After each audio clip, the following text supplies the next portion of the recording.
The 1974 AMC Gremlin X looked playful, awkward, and almost cartoonish, yet it carried one of the most serious messages of its era. America wanted smaller cars, AMC moved first, and the Gremlin proved the domestic automaker did not need to follow Detroit's usual rulebook to survive. People still care because the Gremlin turned limitation into identity. It arrived before the Pinto and Vega reshaped the American subcompact fight. It wrapped economy car thinking around familiar American engines, including an available V8. Its strange shape became more memorable than many cleaner designs from that decade. This is Scholar of the Roads on Two Guys and a Ride. To understand the 1974 AMC Gremlin X history, you need to look past the car's chopped-off tail. AMC entered the 1970s as the smallest major American automaker, surrounded by larger companies with deeper budgets and broader product lines. AMC needed a small car without funding an entirely new platform. The company shortened existing Hornet architecture, retained a front-engine rear-drive layout, and created a car with a 96-inch wheelbase. The solution looked unconventional because it was unconventional. AMC did not begin with a clean sheet. It worked with what it had, and the result reached the market before the Ford Pinto and the Chevy Vega. That head start gave the Gremlin meaning beyond its appearance. It showed how speed, resourcefulness, and timing sometimes mattered more than perfect proportions. Most subcompacts of the period leaned toward small four-cylinder engines. The Gremlin followed another path. The standard 232 cubic inch inline-6 and the optional 258 gave it engine choices rooted in AMC's larger cars.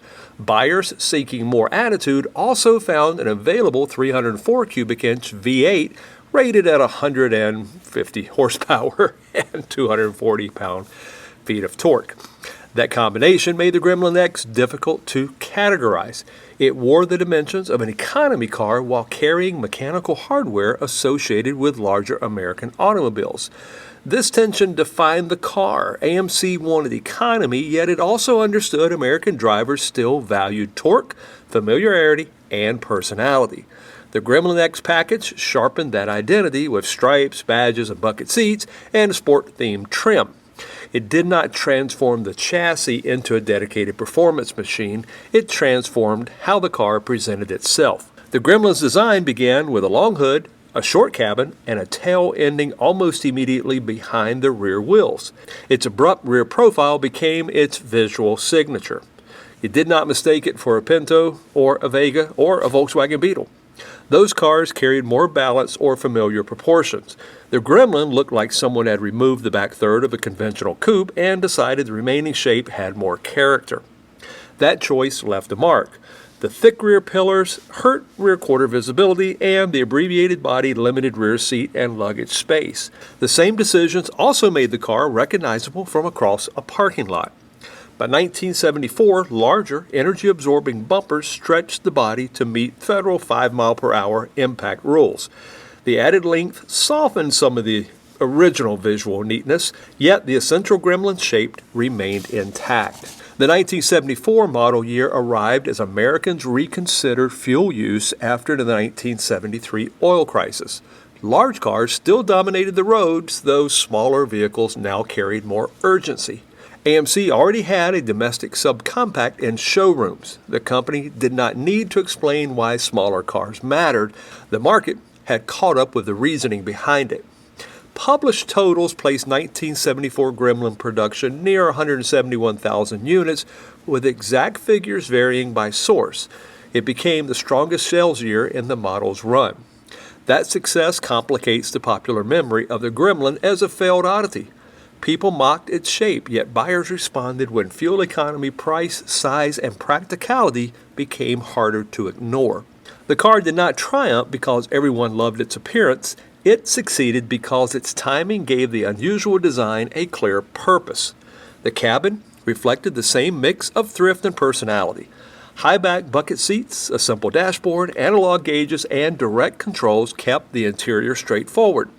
A folding rear seat and lift-up rear glass gave Gremlin useful cargo flexibility.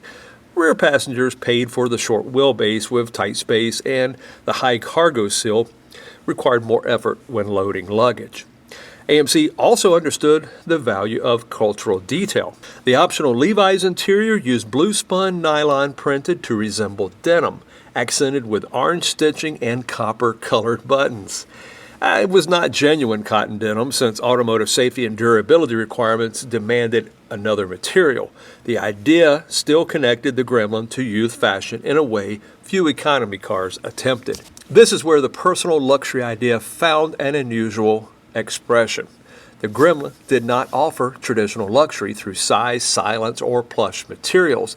It offered personalization through graphics, upholstery themes, and a sense of humor. The Chevy Vega projected smoother, more European-influenced styling, and the Ford Pinto offered several body styles and a conventional small car image. The Volkswagen Beetle relied on a rear-mounted air-cooled engine and decades of global recognition. The Gremlin answered each one through differences rather than imitation. It offered larger six-cylinder engines, an available V8, rear-wheel drive, and a shape nobody confused with another car.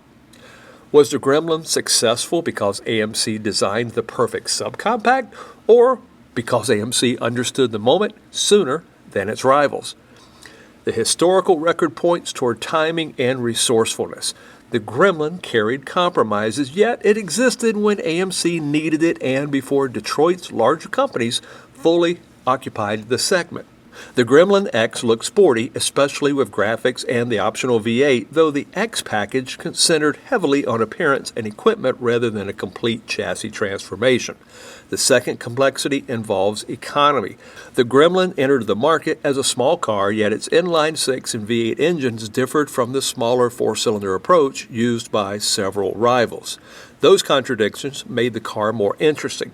It was compact without feeling imported, economical in size without abandoning American engine character, and youthful without following a traditional sports car formula. The Gremlin did not solve every problem cleanly. It made its compromises visual, then turned them into part of the product's identity.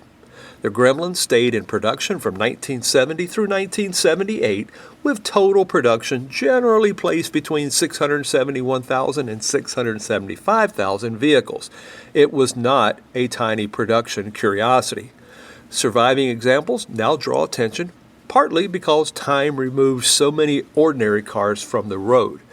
Gremlin-specific body panels, glass, graphics, and trim presents challenges, while shared AMC and Jeep mechanical components support continued interest. Ownership reality matters because it reflects the car's legacy. The Gremlin now attracts people who value stories, personality, and mechanical familiarity more than perfect design. Its influence does not rest on a copied body shape or a technical feature every car later adopted. Its influence rests on proving a smaller automaker might answer a market shift through speed, adaptation, and a willingness to look different. The 1974 AMC Gremlin X represents a company refusing to disappear quietly. AMC took existing hardware, shortened the body, added character, and placed a distinctly American answer into a market moving toward smaller cars. The Gremlin's shape invited jokes. Its sales, timing, and longevity earned a more serious reading. It mattered because AMC reached the domestic subcompact market early. It remains memorable because the car wore every compromise on the outside and never looked ashamed of them. The Gremlin was not a mistake history kept alive for comic relief. It was a resourceful response to pressure wrapped in one of the most recognizable shapes of the 1970s. This has been Scholar of the Roads, where history meets horsepower and every mile tells a story. Please give us a like, hit that subscribe button, and leave a comment down below. Thanks for watching.